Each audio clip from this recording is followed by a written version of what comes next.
नमस्कार, सत श्री अकाल, आदाब। मैं सीएम राउत आप सभी का अपने यूट्यूब चैनल सीएम क्लासेस पे स्वागत करता हूं।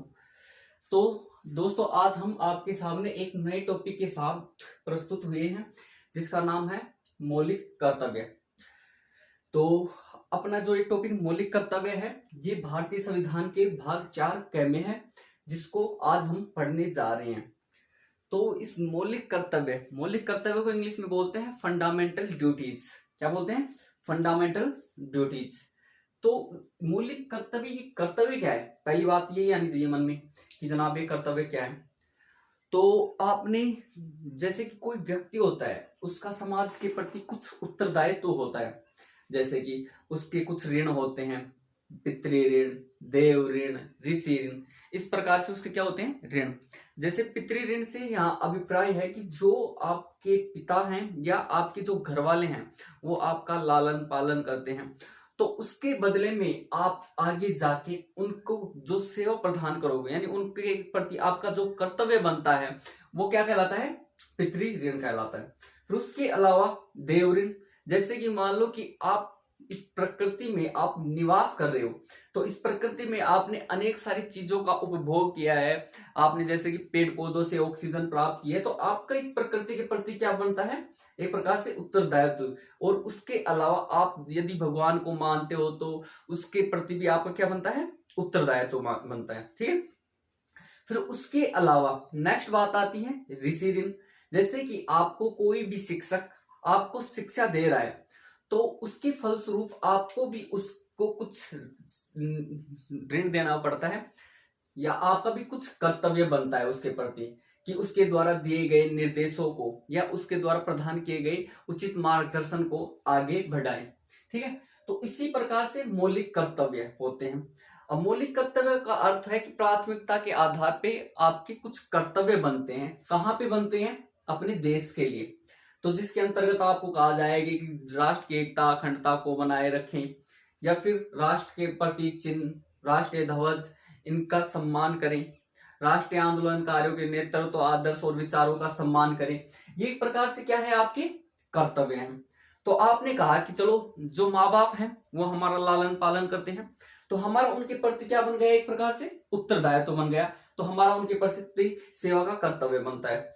फिर उसके बाद में दूसरी बात करें कि जो गुरुजन है वो हमारे को शिक्षा प्रदान करते हैं, तो उनके उचित मार्गदर्शन को आगे बढ़ाने में हम उसको आगे बढ़ाएंगे। ठीक है। तो वो उचित मार्गदर्शन हो गया। और प्रकृति ने हमारे को अनेक सारे संसाधन उपलब्ध करवाए हैं, इसलिए हमारा एक कर्तव्य प्रकृति के प्रति भी बनता है। तो ये तो इसलिए हो गए, लेकिन हमारा मौलिक कर्तव्य, हमारा ये कर्तव्य किस प्रकार से बन गया? तो जो भारतीय संविधान है, ठीक है, जो भारतीय संविधान है, उसमें हमारे को कुछ अधिकार भी प्रदान किए गए हैं, और उन अधिकार प्रदान करने के बाद में उनका कुछ संरक्षण भी किया गया है। जैसे अधिकार, जैसे कि आपको कहा गया है कि आपको कानून के समक्ष समान रखा जाएगा, आपको जाति, धर्म, लिंग, वंश, जन्म के आधार पे कोई भी भेदभाव नहीं किया जाएगा, आप कहीं पे भी आ जा सकते हैं, कहीं पे भी निवास कर सकते हैं, कहीं पे भी रह सकते हैं, संघ बना सकते हैं, संगठन बना सकते हैं, अपना दल बना सकते हैं। इस प्रकार से अनेक सारी हमारे को समानता, स्वतंत्रता, शोषण के विरुद्ध अधिकार दिया गया है, धार्मिक शिक्षा का अधिकार दिया गया है, और उस शिक्षा एवं संस्कृति का अधिकार दिया गया है, और उपचारों का अधिकार दिया गया है। इस प्रकार से हमारे को कुछ संविधान में अधिकार दिए गए हैं कि आपको यदि मान लो कि आप गिरफ्तार होते हो, तो आपको अपने वकील करने की स्वतंत्रता है। उसके अलावा आप अपने बयान नहीं दे सकते। उनके अलावा भी आपको अनेक सारे संविधान ने अधिकार प्रदान कर दिए। ठीक है। और उनके उपचारों का अधिकार आपको दे दे कि अनुच्छेद 32 के तहत आपको उपचार प्रदान किए जाएंगे, यानी कि जो न्यायपालिका है वो आपके जो अधिकार प्रदान किए गए हैं उनका एक प्रकार से संरक्षण करेगी। तो ये तो एक पिताजी की तरह कार्य हो गया कि आपका लालन पालन हो गया, परंतु आपका भी तो कुछ उसके प्रति क्या बनेगा? कर्तव्य बनेगा। तो वो ही है मौलिक कर्तव्य। ठीक। तो फिर मौलिक कर्तव्य को क्या बोलते हैं इंग्लिश में? इसको बोलते हैं इंग्लिश में fundamental duties. Fundamental duties. Clear? तो हमने कहा, क्या पहले संविधान में, मूल संविधान में फंडामेंटल ड्यूटी थी? मौलिक कर्तव्य थे? तो पहली बात आएगी, मूल संविधान में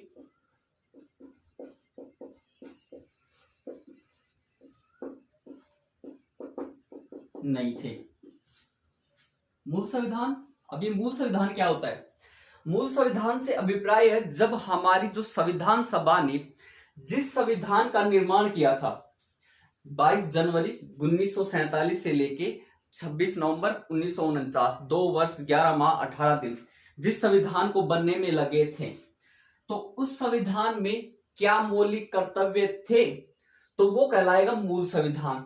तो हम कहेंगे कि उस संविधान में मौलिक कर्तव्य नहीं थे। तो फिर उसके बाद में बात आई अगली, अच्छा नहीं थे तो आपको क्या पता चला कि ये मौलिक कर्तव्य भी अपनाने चाहिए? तो हमने देखा, कहां पे देखा? यूएसएसआर यानी कि सोवियत यूनियन, सोवियत संघ, रूस, ठीक। तो हमने वहां पे देखा कि वहां पे कुछ क्या है, मौलिक कर्तव्य है। तो इनको हमने कहां से अपनाया? अगली बात आती है कहां से अपनाया।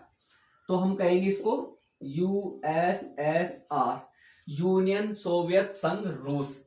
चूंकि रूस का विघटन 1990-91 के आसपास होता है, 15 देश उससे अलग होते हैं, वो शीत युद्ध की बात है, ठीक। परंतु हमने उसके विघटन से पहले ही मौलिक कर्तव्यों को अपना लिया था, इसलिए हमने मौलिक कर्तव्य कहां से लिए? यूएसएसआर से लिए, ठीक। फिर उसके बाद में नेक्स्ट बात आती है कि आप कह दे कि यूएसएसआर से ले लिए, तो किसी ने इसके बारे में बताया कि आप अपने को मौलिक कर्तव्य अपनाने चाहिए? तो हाँ जी, बिल्कुल बताया। तो किसने बताया? तो उसके अंतर्गत हम देखेंगे एक समिति। कौन सी समिति? इस समिति का नाम है सरदार सरवण सिंह समिति। इसने क्या की? इसने फंडामेंटल ड्यूटीज की क्या की? एफडी की क्या की? एफडी यानी फंडामेंटल ड्यूटीज, एफडी की सिफारिश, एफडी की सिफारिश की। ओके, तो क्या सिफारिश के आधार पर संविधान में आपने जोड़ दिया कि ये भाग 4 क में है, या फिर कुछ अन्य प्रक्रियाएं अपनाएगी? तो इसके लिए अब क्या होगा? इसने तो सिफारिश दे दी, तो इसके लिए होगा संविधान संशोधन। क्या होगा? संविधान संशोधन होगा। संविधान संशोधन को अमेंडमेंट बोलते हैं, ठीक है, इंग्लिश में। तो इसके लिए संविधान संशोधन होगा। कौन सा संविधान संशोधन हुआ? 42वां संविधान संशोधन हुआ, ठीक है जनाब। 42वां संविधान संशोधन हो गया। कब हुआ? 1976 को हुआ। ओके, हमने मान लिया 42वां संविधान संशोधन आपने कर दिया। तो इसको किस प्रकार से जोड़ा? तो हमने कहा कि अपना जो संविधान जब बन के तैयार हुआ था उसमें 22 भाग थे, 395 अनुच्छेद थे और 12 अनुसूचियां थी। तो इसके लिए एक अलग से भाग बना दिया गया। कौन सा भाग? भाग 4 क। कौन सा भाग?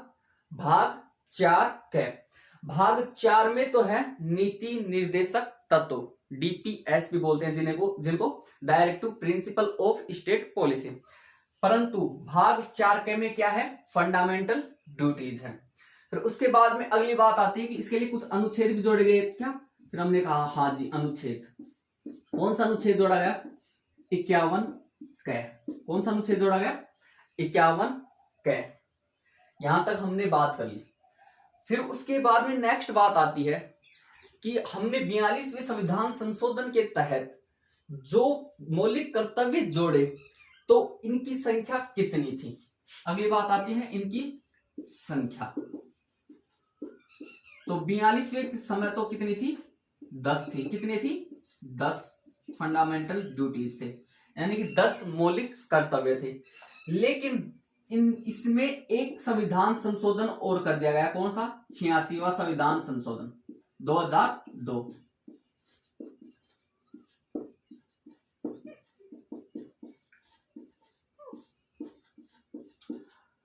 तो इसके तहत एक एफडी और जोड़ दिया गया, यानी एक फंडामेंटल ड्यूटीज और जोड़ दी गई। इस प्रकार कितने फंडामेंटल राइट्स है अपने? 11 एफडी, यानी कि 11 फंडामेंटल ड्यूटीज है। फिर से देखो, हमने कहा कि मौलिक कर्तव्य, जिसको इंग्लिश में बोलते हैं फंडामेंटल ड्यूटीज। तो इसमें पहली बात आई, क्या ये मूल संविधान में थे? तो हमने कहा नहीं, ये मूल संविधान में नहीं थे। तो अगली बात आती है, कहां से लिए गए? यूएसएसआर से लिए गए हैं। तो कोई समिति थी, किसकी सिफारिश पर? एक समिति थी जिसका नाम था सरदार सरवण सिंह समिति की सिफारिश पर। किसको लिए गए? फंडामेंटल ड्यूटीज को। ठीक है, इस समिति की सिफारिश होने के बाद में अपना जो संविधान है उसमें 42वां संविधान संशोधन होता है। कब होता है? 1976 में होता है। इसके तहत भाग 4 क जोड़ा गया और अनुच्छेद 51 क जोड़ा गया। फिर उसके बाद में नेक्स्ट बात आती है कि इनकी जो संख्या है वो कितनी है। ठीक है, तो जब 42वां संविधान संशोधन 1976 हुआ था तब तो इनकी संख्या कितनी थी? 10 थी। लेकिन उसके बाद में एक संविधान संशोधन और होता है, कब? 2002 में। कौन सा? 86वां संविधान संशोधन। तो इसमें एक फंडामेंटल ड्यूटीज और जोड़ दी गई। तो इसमें कितने फंडामेंटल राइट हो गए? 11 फंडामेंटल राइट हो गए। ठीक है, फिर उसके बाद में अगली बात आती है, ये जो फंडामेंटल राइट है ये वाद योग्य नहीं है। क्या नहीं है? वाद योग्य नहीं है। अब ये वाद योग्य क्या हो गया? तो वाद योग्य से अभिप्राय है कि जो अपना जो संविधान है उसमें इनके उपचारों का अधिकार नहीं है। जैसे कि हमारे को मौलिक अधिकार प्रदान किए गए हैं ना, फंडामेंटल राइट। ठीक, तो उसमें हमारे को अनुच्छेद जो 32 है, अनुच्छेद 32, ठीक है, वो हमारे को क्या करता है? उपचार करता है। संवैधानिक उपचारों का अधिकार प्रदान किया गया है। उसके तहत हम मौलिक अधिकारों की याचिका कहां लगा सकते हैं? सुप्रीम कोर्ट में लगा सकते हैं। लेकिन ये वाद योग्य नहीं है। इसका जैसे जिस प्रकार से वहां पे अनुच्छेद 32 बनाया गया है उनके उपचारों के लिए, इस प्रकार से इसके बारे में संविधान में कोई भी उल्लेख नहीं है। तो यानी कि ये वाद योग्य नहीं है और उपचारों का संविधान में उल्लेख नहीं है।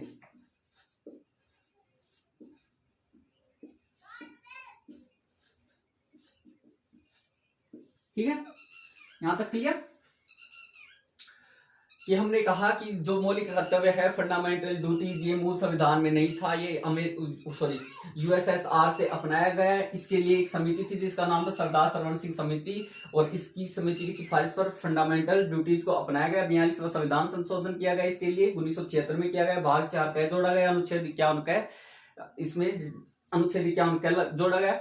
और इनकी संख्या प्रारंभ में 42वें संविधान संशोधन के तहत 10 थी और 86वां संविधान संशोधन 2002 होने के बाद में एक और बढ़ गई, इसलिए इनकी संख्या 11 हो गई। और ये वाद योग्य नहीं है क्योंकि इनके संविधान में उपचारों का अधिकार नहीं है। फिर उसके बाद में अगली बात आती है, क्या बात आती है कि मान लो कि इनको लागू करना है, तो इनको लागू कौन करेगी? इनको लागू भी तो करना पड़ेगा। कि आपने तो कह दिया संविधान में उपचारों का अधिकार नहीं है या उपचारों का उल्लेख नहीं है, तो इनको लागू कौन करेगी? पहला क्वेश्चन। फिर उसके बाद में दूसरा क्वेश्चन, क्या इनकी आपको गारंटी या फिर गारंटी एक प्रकार से, चलो इसको देखेंगे, पहले इसको देखो कि इसको लागू कौन करेगी? इसको लागू करेगी संसद। कौन करेगी? संसद। संसद करेगी। कैसे करेगी? तो इसके लिए तो कुछ करना पड़ेगा। तो इसके लिए संसद क्या बनाएगी? कानून बनाएगी। क्या बनाएगी? कानून। तो इनको संसद कानून बना के क्या करेगी? लागू करेगी। फिर उसके बाद में अगली बात हो गई कि संविधान में इनके उपचारों का कोई अधिकार नहीं है, तो क्या आप जो आपको 11 मूल कर्तव्य दिए गए हैं उनका उल्लंघन करोगे? तो आप कहोगे हमारी मर्जी, क्योंकि इनके उपचारों का अधिकार तो संविधान में है ही नहीं, हम उल्लंघन करें या उनको माने या ना माने। तो इसके लिए जो सुप्रीम कोर्ट है, ठीक है, तो सुप्रीम कोर्ट कहता है यदि आप इन फंडामेंटल ड्यूटीज यानी कि मौलिक कर्तव्यों का पालन करोगे तो ही हम आपको क्या करेंगे? जो मौलिक कर्तव्य हैं, मौलिक अधिकार हैं,